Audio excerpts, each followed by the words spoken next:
আর বন্ধুরা, আমি তৃষা চলে এসেছি ইডলির রেসিপি নিয়ে। তো ইডলির রেসিপিটা পুরো দেখতে হলে আপনারা পুরো ভিডিওটা দেখতে থাকুন, তাহলে আপনাদেরও এই রকম সুন্দর সুন্দর ইডলি আপনারা ঘরেই বানিয়ে নিতে পারবেন। বন্ধুরা, আজকে রেসিপিটা হচ্ছে ইডলির রেসিপি, আর খুব সুন্দর টেস্টি একটা ইডলি বানিয়ে দেখাচ্ছি আমি। আর এইখানে নিয়ে নিয়েছি ইডলির ব্যাটার। আমি ইডলির ব্যাটারে দিয়েছি বিরিকলাইয়ের ডাল আর চাল, আতপ চাল দিয়েছি। আতপ চালের ইডলিটা খেতে খুব সুন্দর লাগে। সারা রাত ভিজিয়ে রেখে দিয়েছিলাম, তারপরে পেস্ট করে বেটে নিয়েছি সকালে 7টার সময় করে, আর রেখে দিয়েছি 5-6 ঘন্টা রেস্টে। এখন প্রায় 1টা বাজতে চললো। আমি এই সময় বানাচ্ছি ইডলিটা, তো তোমরা সবাই দেখো। আর একসাথে দুটো রেসিপি বানাচ্ছি, ইডলি আর সাম্বর। আর সাম্বরের জন্য এইসব জোগাড়গুলো নিয়ে নিয়েছি, ডাল আর সবজিগুলো দেখতেই পাচ্ছ, তোমাদের সব পরিচিত সবজি এগুলো। এখানে বিনস আছে, গাজর আছে, কুমড়ো আছে, একটু বেগুন, ক্যাপসিকাম, আর রয়েছে টমেটো। যেহেতু এখানে দুটো রেসিপি বানাচ্ছি আমি, একটু সময় তো লাগবেই, একটু ধৈর্য ধরে দেখো তোমরা সবাই কেমনভাবে বানাচ্ছি ইডলি আর সাম্বর। আর চাটনিটা আমার বানানোই আছে। চাটনি রেসিপিটা দেখতে চাইলে, বাদামের চাটনির রেসিপিটা দেখতে চাইলে তোমরা ওখানে আগে দেওয়া আছে ধোসার রেসিপি, তো ধোসার রেসিপি থেকে ইডলির চাটনিটা পেয়ে যাবে। ইডলির মধ্যে যে চাটনিটা দেয়া হয়, আসলে বাদামের চাটনিটা বলতে চাইছি। তো ঠিক আছে, আর কথা না বাড়িয়ে আমি রেসিপিটা শুরু করছি। ভালো করে ফেটিয়ে নিয়েছি, এটা দেখতেই পাচ্ছ খুব সুন্দর হয়েছে ব্যাটারটা। ইডলি বানাবার জন্য প্রথমে একটা ডেচকিতে জল নিয়ে নিয়েছি, আর আমি এই স্ট্যান্ডটার সাহায্যে ইডলি বানাবো। তো আর তোমাদের যদি স্ট্যান্ড না থাকে তাও দেখিয়ে দিচ্ছি কেমনভাবে বানাবে। তো একটা থালা দিয়ে দেবে, এরকম ফুটো থালা, তাতে ভাপটা পারবে পিঠের মতনই তো আসলে হয়। এরকম ছোট সাইজের 3-4টে বাটি দিয়ে দেবে, আর এরকমভাবে ঢাকা দিয়ে দেবে, তাহলেই হয়ে যাবে। আমার যেহেতু স্ট্যান্ড আছে, স্ট্যান্ডে একসঙ্গে অনেকগুলো হয়ে যায়। এখানে স্ট্যান্ডে একসঙ্গে অনেকগুলো হয়ে যায়, তার জন্যে খুব তাড়াতাড়ি ইজিলি হয়ে যায়। স্ট্যান্ড থাকলে স্ট্যান্ড দিয়েও করে নিতে পারো। এখানে আমি সমস্ত স্ট্যান্ডগুলো খুলে নিয়েছি, আর এইভাবে তেল ব্রাশ করে দেবো। এইভাবে সমস্ত জায়গাগুলোতেই তেল ব্রাশ করে দিচ্ছি। এই খাপের মধ্যে ছাঁচ যেটা আছে, এই ছাঁচে বানালে শেপটা খুব ভালো হয়। এরপরে আমি সমস্ত ব্যাটারটা দিয়ে দেবো। সমস্ত জায়গায় আমি তেল দিয়ে দিয়েছি স্ট্যান্ডের মধ্যে। তো এইভাবে ব্যাটারটা আমি দিয়ে দিচ্ছি। একে একে স্ট্যান্ডের মধ্যে আমি ব্যাটারটা দিয়ে দিচ্ছি। পুরো বেশি ভর্তি করে দেবে না, এরকমই দেবে, এর চেয়ে বেশি ভর্তি করলে ফুলে যাবে। সমস্ত স্ট্যান্ডে আমি ইডলিগুলো দিয়ে দিয়েছি, আর এইভাবে আস্তে আস্তে আমি বসিয়ে নেব, সেট করে নিচ্ছি। আর তোমরা যারা বাটিতে করবে তো তারা একটু তেল ব্রাশ করে এইভাবেই করে নেবে। তো একে একে সমস্ত সেটগুলো আমি ঠিকভাবে অ্যাডজাস্ট করে দিচ্ছি। এখানে জল আমার ভালোভাবে গরম হয়ে গেছে, ফুটে গেছে। তো এই অবস্থায় দিয়ে দিতে হবে স্ট্যান্ডটা দিয়ে ঢাকা দিয়ে দেবো। আর এই স্ট্যান্ডের মধ্যে দেখছো ফুটোটাতে একটা লবঙ্গ দিয়ে বন্ধ করে দিয়েছি। এখানে তোমরা চাইলে আটা দিয়েও সিল করে দিতে পারো। আমি তাড়াতাড়ি এটা লবঙ্গ দিয়ে সিল করে দিলাম।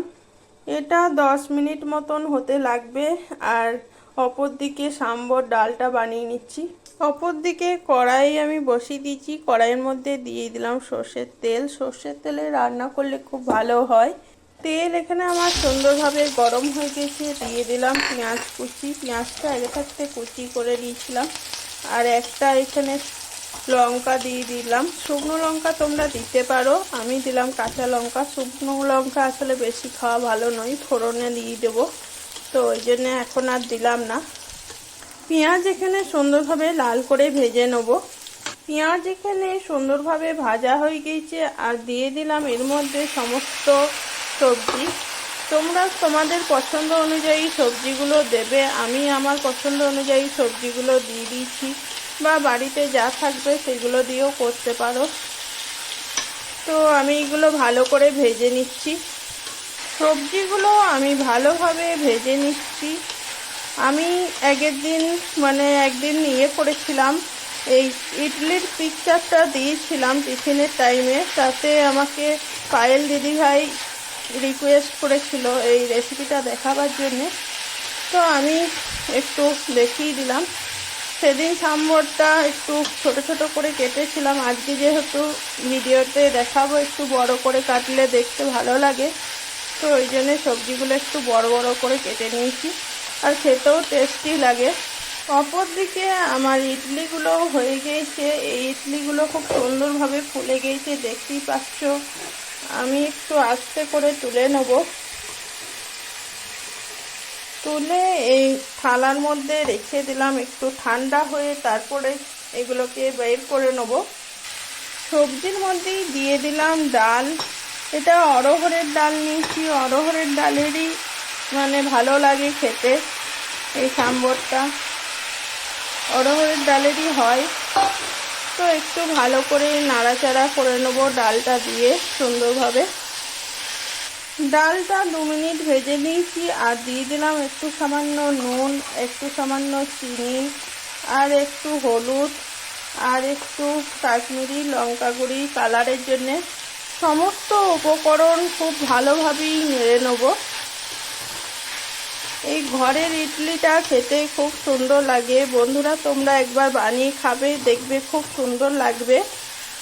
এরকম করে নেবে, একদমই ইজিলি হয়ে যায়। ইডলি একদমই কঠিন নয়। আর যাদের ইডলি ফুলে না তারা একটু ইডলিতে ইনো দিয়ে দেবে। যাদের সময় নাই হাতে, 1 ঘন্টা রেখে দেবে তার বেটে পদে, আর ইনো দিয়ে দেবে, তাতেও ফুলে যায় ভালোভাবে। আর ইনো দিয়ে 15 মিনিট তবে রেস্টে রেখে দেবে। আমি যেহেতু ওভারনাইট রেখে দিয়েছিলাম চাল ডাল ভালোভাবে ভিজিয়ে, আর এটার জন্যে 1 বাটি ছোট বাটি ডাল আর 2 বাটি চাল দিলেই হয়ে যায় খুব সুন্দরভাবে। চাল আর ডালের পরিমাণটা তোমরা ঠিক করে নেবে। আর এটা ভালো করে ভাজা হয়ে গেছে, এবারে আমি জল দিয়ে দেবো। এখানে আমি বড় বাটির 1 বাটি জল দিয়ে দিলাম। এটা সেদ্ধ হতে আসলে সময় লাগবে, অনেকটা জল টেনে নেয়। কুকারের মধ্যে সমস্ত সবজি ডাল দিয়ে ভালো করে সিটি লাগিয়ে দেবো। সমস্ত ডাল আমি ভরে নিচ্ছি, সবজি ডাল, তো কুকারটা ভালো করে লাগিয়ে দেবো। এইভাবে লাগিয়ে দিয়ে 4টে সিটি দিয়ে আমি এটা ভালোভাবে কুক করে নেব। ইডলিটা আমার ঠান্ডা হয়ে এসছে। এইভাবে আমি ঠান্ডা করার পরে আমি তোমাদেরকে বার করে দেখাচ্ছি ইডলিটা দেখে বলবে তোমরা কেমন হয়েছে। দেখতেই পাচ্ছ খুব সুন্দরভাবে ফুলে গিয়েছে। আর আমি ছাড়িয়ে নিচ্ছি, একটা চাকুর সাহায্যে আমি ছাড়িয়ে নেব। ইডলি চাকুর সাহায্যে তুলে নেবে, একদম খুব সুন্দরভাবে ছেড়ে যায়। এইভাবে করে একদম একটু একটু এরকম করে নেবে আগে। এইভাবে করে সমস্তগুলোকে আমি আগে এরকম করে নিচ্ছি, তারপরে ইডলিগুলোকে তুলে নেব। দেখতেই পাচ্ছ বন্ধুরা, খুব সুন্দর ইডলি হয়েছে, একদম নরম স্পঞ্জের মতন। তো সমস্ত ইডলি আমি এরকম করেই করে নিচ্ছি। সমস্ত ইডলিগুলো তুলে নেব স্ট্যান্ড থেকে, আর তোমাদেরকে দেখাচ্ছি খুব সুন্দর হয়েছে ইডলিটা, খুব সুন্দর ফুলে গিয়েছে। কড়াইয়ের মধ্যে তেল দিয়ে দিয়েছি, তেলের মধ্যে দিয়ে দিলাম কালো সর্ষে আর শুকনো লঙ্কা আর কারি পাতা। তো এটা দিয়ে ভালো করে ভেজে নেব। তো ভাজা হয়ে গেলে এবারে আমি ছুঁকে দেবো ডালটা। আর হ্যাঁ, এখান থেকে 1 চামচ তুলে নেবো, এখানে তেল আর কারি পাতা। আর আমি এটা চাটনি করে রেখেছি, বাদামের চাটনিটা বলেই দিলাম। আগের রেসিপিতে দেখে নেবে, ধোসার রেসিপিতে, ওখানে পুরোটা দেওয়া আছে বাদামের চাটনি কেমন করে করেছি। এখানে রেসিপিটা অনেক বড় হয়ে যাচ্ছে, তার জন্য আর দিলাম না বাদামের চাটনি রেসিপিটা। কুকারের মধ্যে ডালটা ভালোভাবে কুক হয়ে গেছে, ডাল আর সবজিটা দিয়ে ভালো করে ছোঁকা লাগিয়ে দিচ্ছি। সবজি ডালটা দেওয়ার পরে দিয়ে দিলাম সাম্বর মশলা। এরকম দোকানে প্যাকেটে কিনতে পাওয়া যায়।